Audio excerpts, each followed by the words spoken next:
les meilleures personnes dans la publicité Facebook. Alors, c'est l'élément crucial que beaucoup d'annonceurs recherchent. Alors, pour cibler, vous devez comprendre comment fonctionne l'algorithme Facebook, mais aussi surtout comment fonctionne le ciblage en matière de publicité. Vous avez plusieurs types de ciblage. Il peut s'agir d'un ciblage où on laisse la possibilité à l'intelligence artificielle de toucher les personnes que nous voulons. Alors, à ce niveau, nous donnons simplement cette possibilité à l'IA en ne n'indiquant véritablement pas les centres d'intérêt. Et cela peut fonctionner en réduisant 30% du coût par résultat. Vous devez faire premièrement des premiers tests afin de voir comment fonctionne l'algorithme Facebook quand il s'agit de cibler votre centre, votre domaine, votre secteur d'activité. Ce que vous devez comprendre, c'est que pour avoir aussi ces résultats, vous devez avoir un compte Facebook, un compte publicitaire bien propre. Il s'agit de faire des comptes publicitaires qui rattachent uniquement à une activité, à un domaine ou à un secteur et de ça. Parlons maintenant du ciblage géographique et démographique. Il est très important de connaître ça. Si vous ciblez des gens qui sont en dessous de 20 ans, en dessous de 21 ans pour certains, alors vous pourrez toucher des gens qui n'ont pas véritablement le pouvoir d'achat. Donc, en utilisant un ciblage d'âge avec un minimum d'âge qui est entre 23 et 25 ans, vous donnez ici la possibilité à l'algorithme Facebook de ne pas gaspiller votre argent avec des personnes qui ne sont pas intéressées par vos produits ou vos services.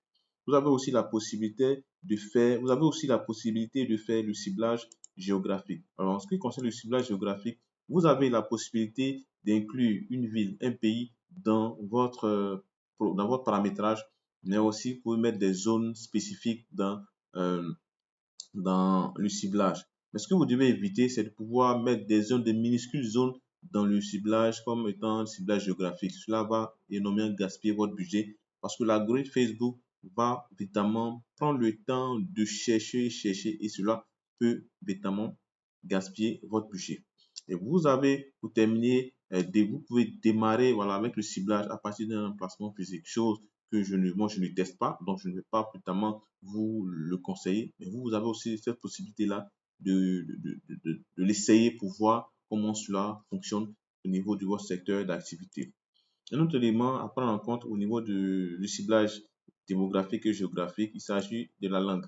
Et la langue est très importante lorsque vous faites la publicité Facebook. Si vous voulez cibler, vous avez votre campagne publicitaire cible des gens qui parlent le français, l'anglais, l'espagnol. Vous avez cette possibilité de cibler ce type de personnes. Ou si vous voulez, vous pouvez laisser simplement vide pour que l'algorithme Facebook qui connaît et qui voit plus ou moins la langue de la publicité cherche les gens qui sont capables, ou même qui comprennent la langue, mais aussi qui pourront mener à bien ce que vous voulez.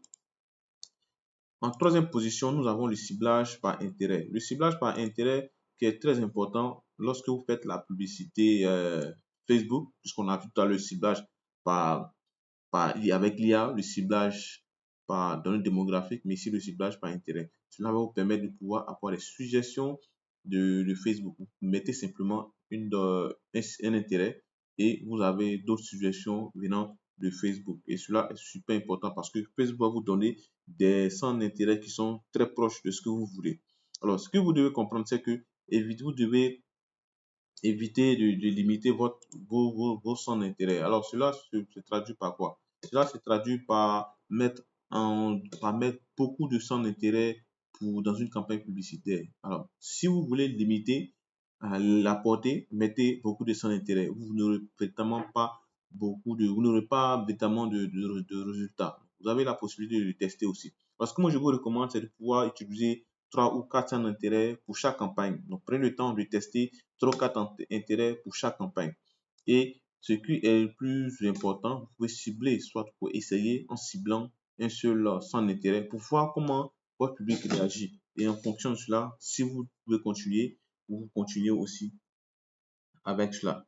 Donc, voici un peu les éléments que vous pouvez utiliser pour faire le ciblage avec le centre d'intérêt. Et l'élément important encore, le quatrième élément important, c'est le ciblage avancé, c'est-à-dire le retargeting. Le retargeting est une stratégie que Facebook met en place pour que vous touchiez les gens qui ont déjà interagi avec vous, avec votre page, avec votre site web ou encore avec vos vidéos. Vous avez la possibilité de pouvoir cibler les gens qui ont regardé un certain niveau de vos campagnes publicitaires, de vos vidéos ou de vos campagnes publicitaires. Et vous avez la possibilité de toucher des gens qui ont les mêmes traits caractéristiques que ces personnes qui ont fait un achat sur vous qui ont fait un achat chez vous, qui vous ont écrit, qui ont regardé une vidéo qui ont déjà regardé des vidéos de vos campagnes publicitaires.